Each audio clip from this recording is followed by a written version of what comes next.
Dit programma is tot stand gekomen met een bijdrage uit het Mediafonds Amstelveen.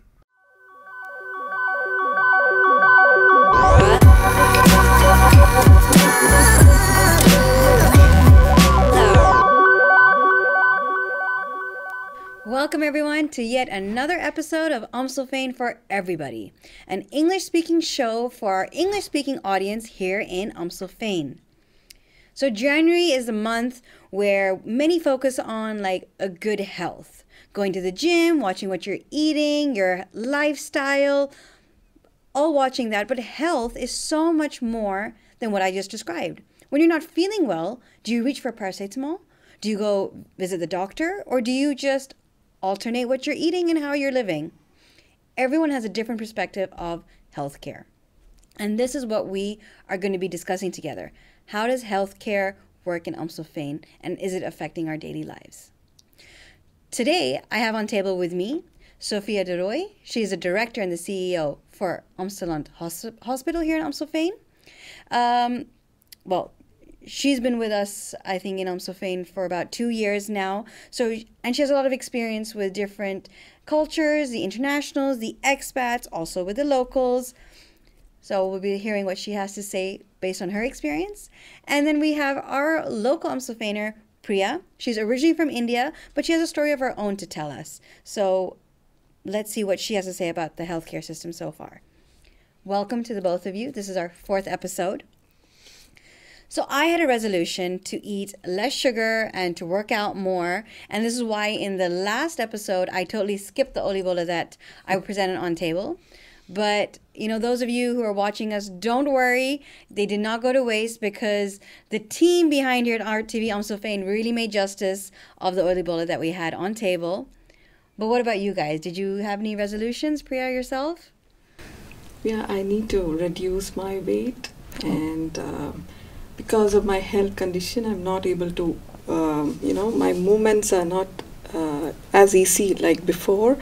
So I just try to do walking, but I have registered myself for swimming lessons. Nice. So as soon as I get in place, then I'll be starting with that. Oh, super. So hopefully you'll also get your diploma for swimming too. Yeah. Fantastic. Yeah. What about you, Sophia? I try to eat less chocolate, and for 2 weeks now I keep up that promise to myself.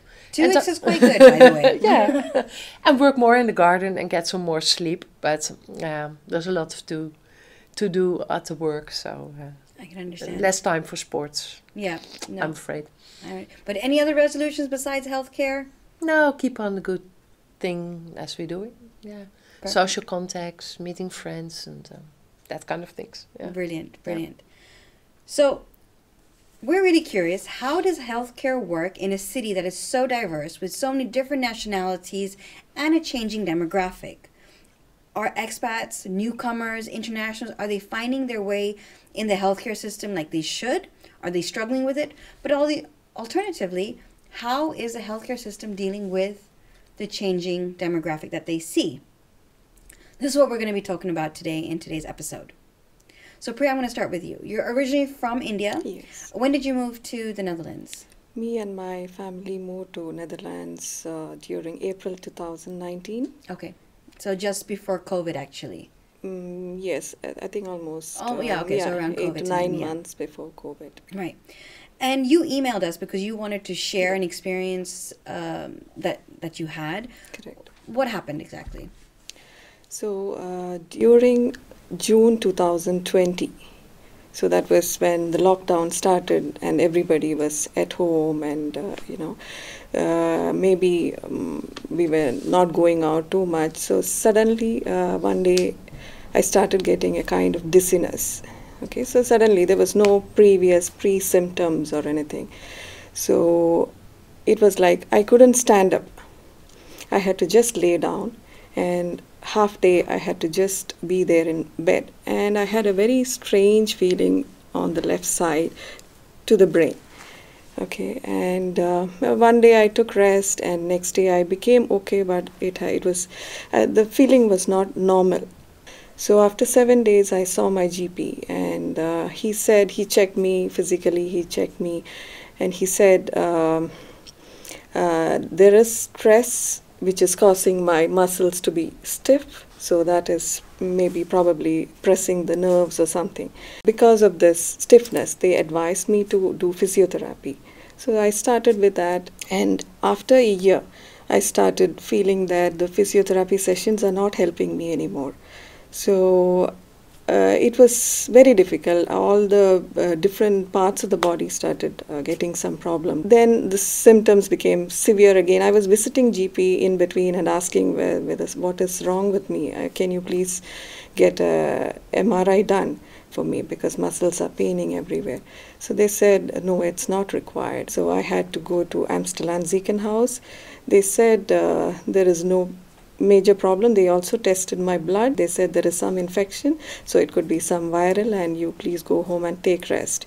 So it was there for about 2 to 3 weeks. I was on paracetamols and painkillers, and then it subsided.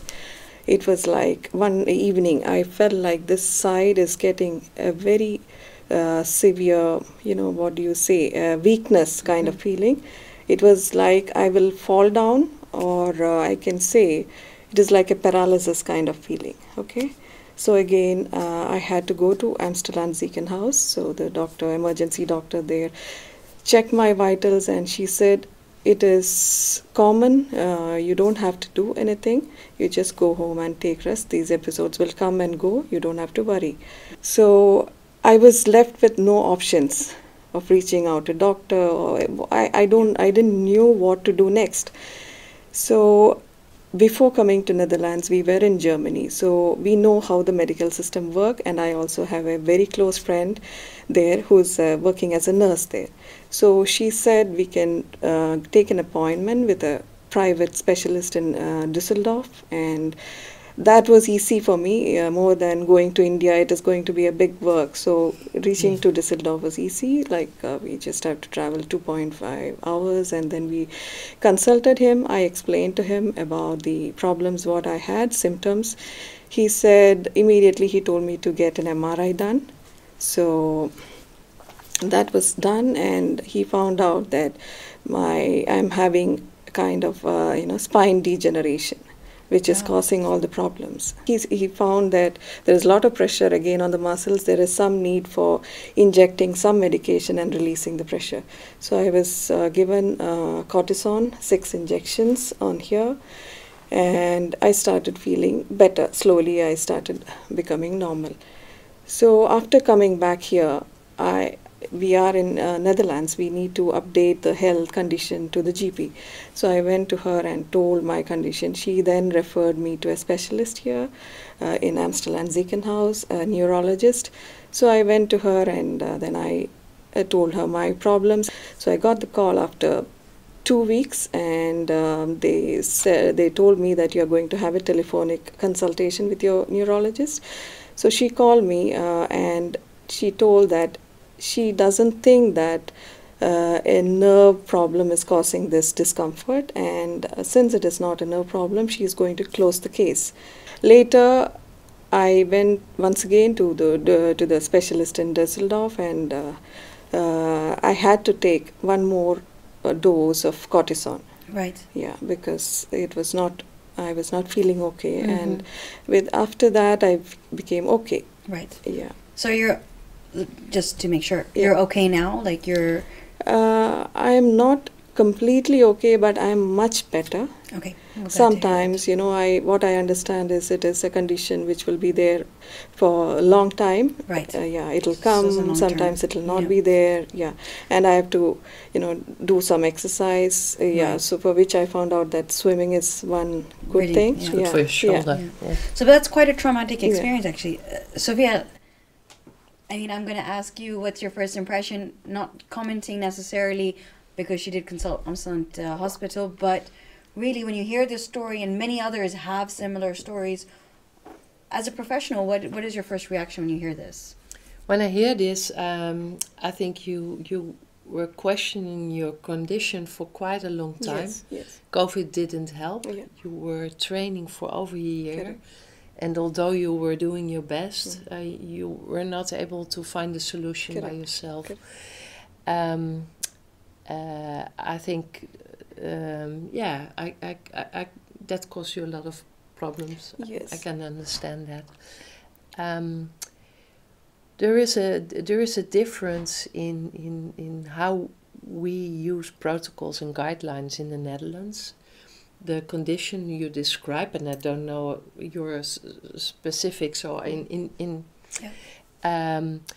the condition that's caused by osteoarthritis is a condition that impacts almost 50% of population, often female, but also men. It's in your fingers, it's in your toes. You describe many places, and degeneration of your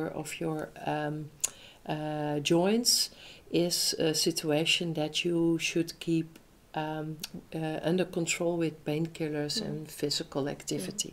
That's what you do. In the Netherlands, we don't give cortisol injections for that, and we don't do MRI. So the problem here was the expectation, what you expected from your doctor and what you received. You asked for an MRI and you got an explanation that it doesn't help an MRI. And to solve difference in expectations, it's all about communication. Explain why we do this and we don't do the other thing. And you were disappointed about what you received here. And so just to break you, I understand what you're saying. It's about communication. It's about the different way of approaching healthcare in that sense. Well, our guidelines. Correct, the guidelines. However, this is one example of where it didn't work, because you have a patient here now who was fortunate enough that they knew someone in another country, was able to get the appointment, was able to find the cause. But now imagine if you don't have those facilities. Being in this process is quite a frustrating one. Yeah, but I think if nurses and doctors are listening to your show, yeah, they say we don't give cortisol injections because that can give a lot of side effects on diabetes, on but they didn't, muscle. But they didn't, let's put the cortisol aside. But they also did not say that what the cause of it, they were not coming down to what the cause of the problem was. You had I thought you... no, from here I The didn't have physiotherapist any that you... No, I didn't have any diagnosis. You got the MRI and then it was all done there. So I didn't know what was happening. This is a very common condition in the Netherlands, but also in other countries. So we give another treatment. We don't do MRI for that. So it's about expectation and communication, I think. Let's park this for a moment, because I do want to come back to it. It's about communication, and I'm picking up what you're saying, that it's a very common scenario here in the Netherlands. You can also do things that can have also side effects. And we're very careful on that in the Netherlands. I understand. So let's come back to this in a moment. According to the National Health website or the Healthcare Institute website, the philosophy for the Dutch healthcare system is based on access and care for all, solidarity, equality, and medical insurance is also compulsory, which also means is that everyone is paying for health insurance. Everyone has a right to medical care. And this also changed in 2006. But it also means that someone could be paying for someone else's health care. We're all paying together. Exactly. Because the first tax is we not only pay for every month for the healthcare. Correct. But we all a pay a lot of as a collective. Indeed. Yes, And from our taxes. Indeed. So it's very important to also note that in the Netherlands, all these insurance companies apparently are not-for-profit corporations, and they allocate their profits to make reserves that are required to maintain or return them in a form of lower premiums. So this is directly from the website of National Healthcare Institute. Now, so Priya is not the only one or the only international who feels that her perception of the healthcare system has failed her in that case and has been inadequate. We also spoke to a general practitioner at MC Sonnestein who talks about her experience and the barriers that she faces with other internationals and non-Western clients. And because they're used to the different healthcare systems, as you mentioned, different guidelines, but also communication. But let's take a look at what she has to say. Tineke Ipsa is a general practitioner at the medical center Zonnestein. She often works with non-Western clients and clearly noticed the difference in perception of healthcare. One thing I noticed is that they come to the GP sooner with things which in the Netherlands we would consider as minor illnesses, like a cold or a child with fever who is not really ill. They expect us to do more additional investigations compared to Dutch people. They also insist more often on prescribing medication, even if we think, well, just take rest and plenty of fluids and some paracetamol and sit it out. In addition, they also have to deal with other diseases than what we are dealing with.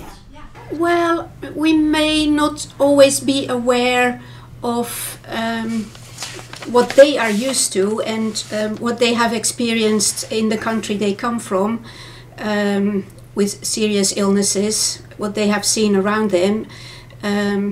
So we may have some knowledge of malaria or such kind of illnesses, but we may not realize that they are concerned that they could have such a serious condition. This sometimes leads to ambiguities between doctor and patient. Good communication therefore plays an important role in this. They are used to more help in their country of origin than they get here. Dr. Ipsa is therefore not surprised when patients ask for an extensive blood test or even a whole body scan. Something that is normal for them, but which we do not do in the Netherlands. That's another difference perhaps in what people from non-Western or other countries are used to. Blood works. Doctor, I want my blood works done. What do you mean by blood works? Yeah, well, everything. I have it every year. Yeah, it happens a lot. Or But we don't do that. We don't do that because, yeah, in the Netherlands we think we only do that if it's going to answer a question. At MC Zonnestein they are very aware of the differences. During the corona epidemic they already held an online workshop to better understand each other. In February they will start with new workshops on subjects such as diabetes. I think basically it also sums up, Sophia, what you were saying and what you've seen also in the hospital and, you know, just the experiences with different cultures. I mean, so when we look at different cultures, you're talking about communication, of course, and that's the way it is. But what you also find is that people are reluctant now to go to their GPs. They're reluctant to go to their doctors because they feel that they're not being helped. Okay, that's an interesting point. And about the expectations, we are an expat hospital. Mm-hmm. Many people from many parts of the world come to our hospital. And we are also worried about different expectations. And that's why we asked a group of students from the University of Leiden to do an investigation about the expectations people from abroad have for our hospital. Mm-hmm. Because we are aware that we work differently than in the land where people come from. Right. For instance, our healthcare system is based on solidarity, and many other countries have a bridges system with public and private hospitals. And ask for a diagnostic procedure because you pay for it is very common in other countries. But for some doctors, it might be the situation, as the GP also said, well, who's deciding on the diagnostics? The doctor has the knowledge, the patient has a demand, and that's another kind of discussion. But then once you, it's great that we have a group of students that are going to do the research. Yeah. You don't really need it because the evidence is kind of in front of you. But we want to improve ourselves. Absolutely. That's why we needed the information. So you are aware of it, but we not that good, perhaps. So Amstelland Hospital will work on an improvement, I'm assuming, of course, in a change of culture. Always learning and improving. Yeah. So of course, we not only spoke to Priya, we spoke to many others as well. Yeah. And what we noticed is that, well, again, a similar, if they don't get the help that they need over here, they're fortunate enough to go to a different country to get the help that they need. They Which need is or they want? both. Yeah, because that's I think what I heard you say were 2 times you were completely investigated at the emergency department, you got an appointment at your neurologist, and then it's about the communication and expectations. Correct. You get the help you need, but you did not get the help you want. You only received that in Germany. But for instance, if we take Priya's case, it's in front of us as well. Yeah.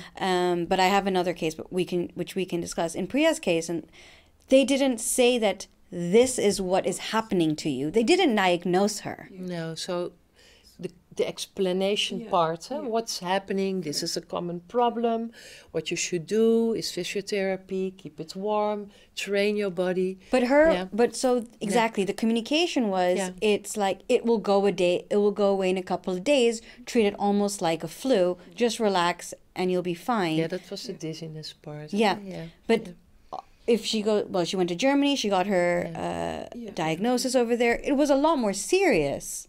So isn't it also a bit of mindset for the doctors if a patient finds it difficult? Also, how you're explaining it has to be with more empathy and if take it as seriously. Yeah.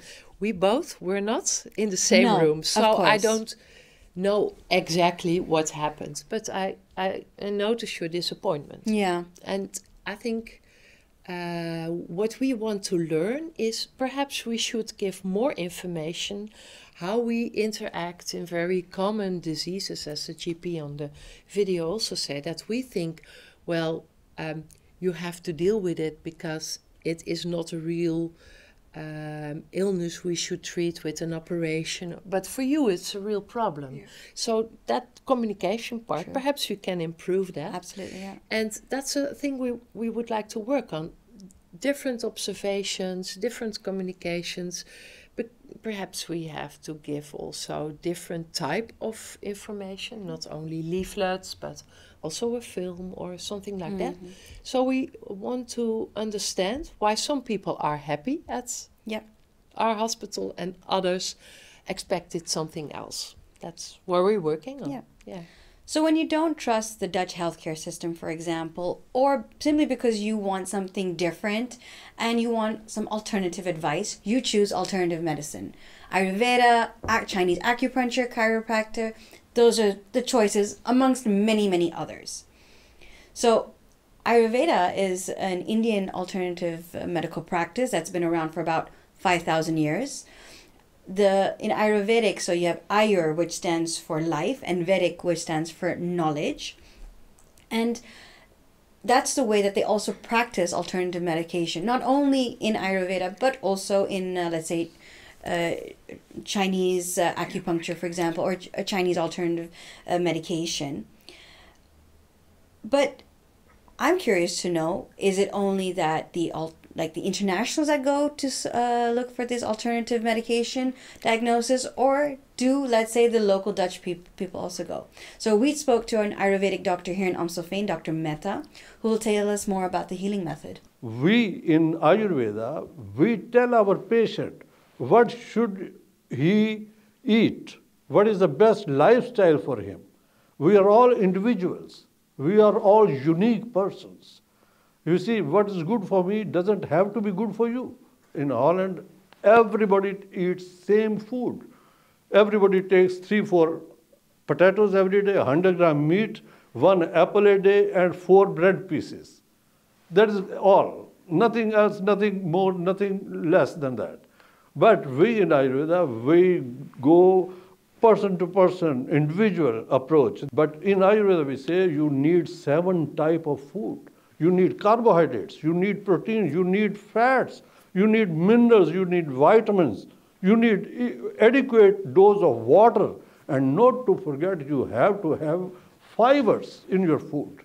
According to Ayurveda, we are born with a typical constitution, and that information we get with the pulse diagnosis. Bias patient doesn't come and tell us his disease.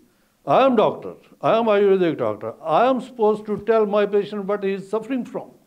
So I will make my diagnosis patient is born with which element, which constitution, and I will guide him that according to this constitution, this food is right for you, this is not right for you. Priya, do you make use of alternative medication? No, in my case, I haven't. But in general, like for the family or anything like this? Yeah, we use Ayurveda Yeah. because it's, from origin it's South India, so we buy some medication for some problems and take it. As we saw in the report with the medical center in Sonnestein, is that healthcare and the healthcare center wants to participate with the internationals and find a proper balance on how can they communicate and how can they better serve, let's say, the wider population. So they're organizing a workshop to give this education on, well, health issues, but also maybe how to deal with the healthcare system here in the Netherlands. Priya, if I ask you, because you moved here about 3.5 years ago, you came from Germany, so you've got different experiences from India.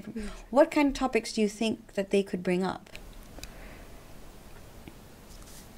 Topics like, how does the Dutch healthcare system work here? Right. Okay, because there is a huge difference in the way we expats see an emergency situation and how the Dutch care system sees the emergency situation. Okay? Right. Yeah. For us, many things are like we need to see the doctor immediately. That Right. is why we reach out to the emergency, but we get the answer that there is no need to see the doctor. Okay, that is a huge gap there. Yeah. So everybody whom I know, I have spoken to, they have a difficult situation and it is very panicky. We don't know what to do. You're in an unknown Correct, country in an unknown and you want country help. without Yes. any support. Yeah. So how do you, how is the system working here? So Yeah. that is Might have something. helped you in understanding why we Correct. you gave you the reaction you received. Correct. That's Correct. yeah. And also, what I understand, yes, here medicines are given at a later stage. Correct. Okay, we respect that because we don't need medicines immediately. But the thing is, I have seen cases in which because there is no medicine, the condition has turned to some severe situation at a later stage. So till then, the patient is going to GP, instead of one visit, he is going 6 times, 7 Right. times to get the medication. Okay, and finally it is turning to some other big serious issue. And then a specialist has to get involved. So it's a lot of struggle here. So it's Yeah. actually, discussing the cultural, again, Yeah. what you're saying, Sophia, a bit the cultural expectations Yeah. and, explaining that this is how the healthcare system works. I think it's important that these workshops are also held because you don't want people, let's say, finding a workaround Yeah. and getting the healthcare because, Yeah. we need to Yeah. find out what's happening with the Yeah. population in general. What's also important is the way you present your complaints might slightly be different than how a local presents the complaints, Okay.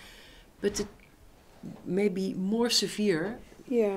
because of we're not always aware of the type of presentation, as the GP also explained. So it's important to understand how presentations of complaints work out, and so these workshops are not only for giving you more knowledge about the system, but for us as well, how you present your complaints and how you expect your doctor will interact on that. Yeah.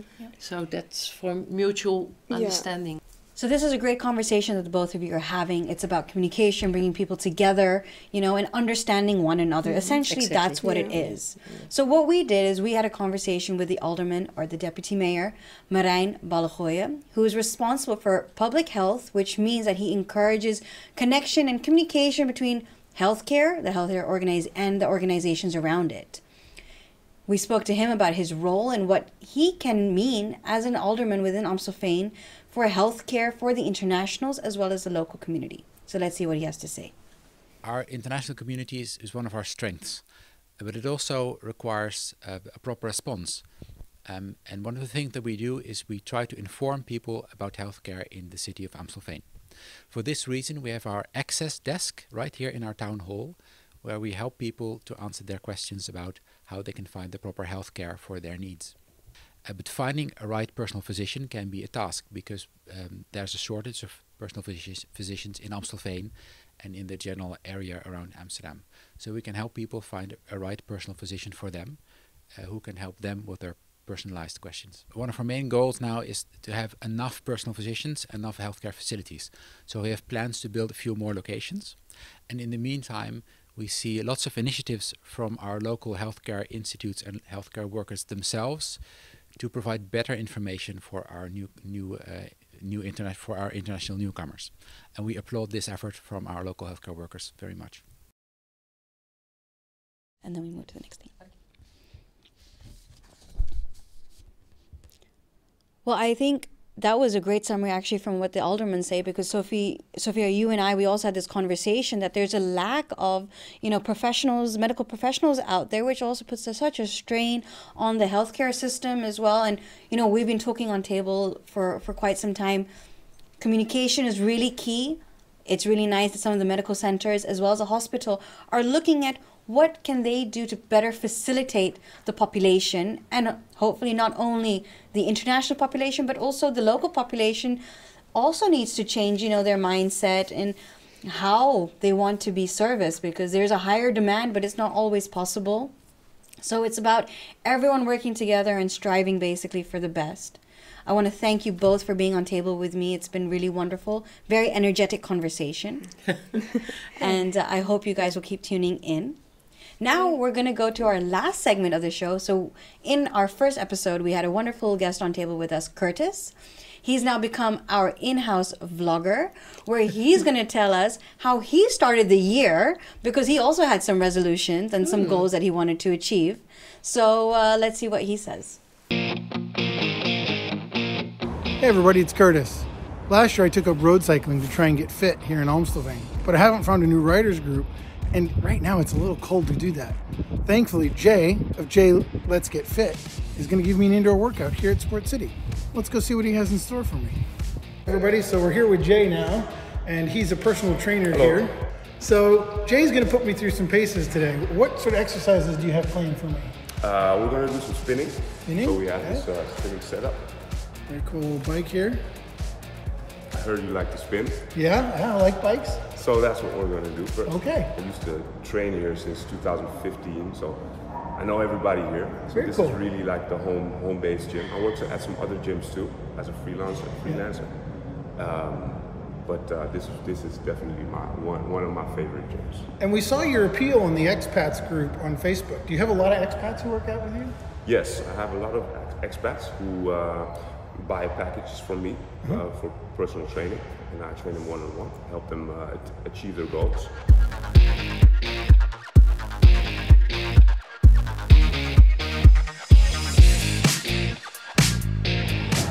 All right, so we're all done. Jay put me through the paces. Great workout. So if people want to get a hold of you, Jay, what's the best way? You can just Google me, Jay Let's Get Fit, with Jay. Got it. Let's Get Fit. If you want to get fit in 2023, go see Jay.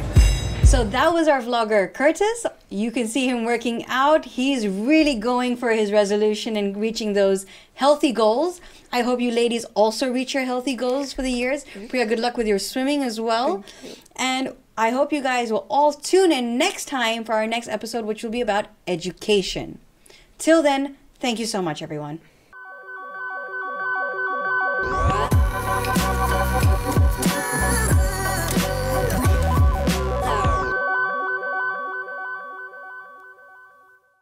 Dit programma is tot stand gekomen met een bijdrage uit het Mediafonds Amstelveen.